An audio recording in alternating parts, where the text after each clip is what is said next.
এমন ভারত ভূমিতে হইল মনুষ্য জন্ম, যার জন্ম সার্থক করি কর পর উপকার।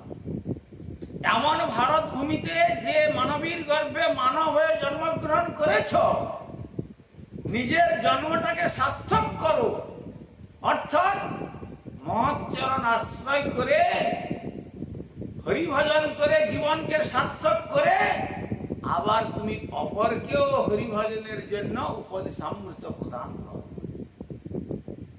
এমন নয় যে do what I say, don't do what I do. আমি যেটা বলছি বড় বড় উপদেশ মুখে দেওয়া যায়, যদি আচরণ কিছু না থাকে। ক্লাসে মাস্টার মশাই গিয়ে ছেলেদের বলছেন, দেখো তোমরা খবরদার কেউ ধূমপান করবে না। লিখা আছে দেখবে সিগারেটের প্যাকেটের মধ্যে, cigarette smoking is an injurious to the health. ধূমপান স্বাস্থ্যের পক্ষে ক্ষতিকারক, খবরদার কেউ ধূমপান করবে না। তারপরে যদি মাস্টার মশাই ওখানে ক্লাসে বসে নিজে ধূমপান করে ছাত্রদের দিকে ধোঁয়া ছেড়ে দেয়, ছাত্ররা কি মনে করবে? যদি ধূমপান নিষেধ হতো তাহলে মাস্টার মশাই কেন করছেন?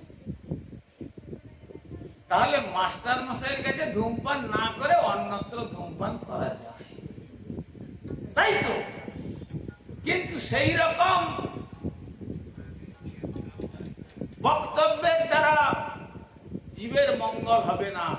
মহাপ্রভু বললেন, আপনি আচরি ধর্ম জীবের শিখায়, আপনি না কইলে ধর্ম শিখানো না যায়। আচার করেন কেহ না করে প্রচার, প্রচার করেন কেহ না করে আচার। আচার প্রচার নামের করবেই কার্য, তুমি সর্বগুরু, তুমি জগতের রাজ্য। অতএব যে কথাটা বলবো সে কথাটা বলার আগে তার নিজের জীবনকে সেইভাবে তৈরি করতে হবে। সেই জন্য তিনি আচার্য।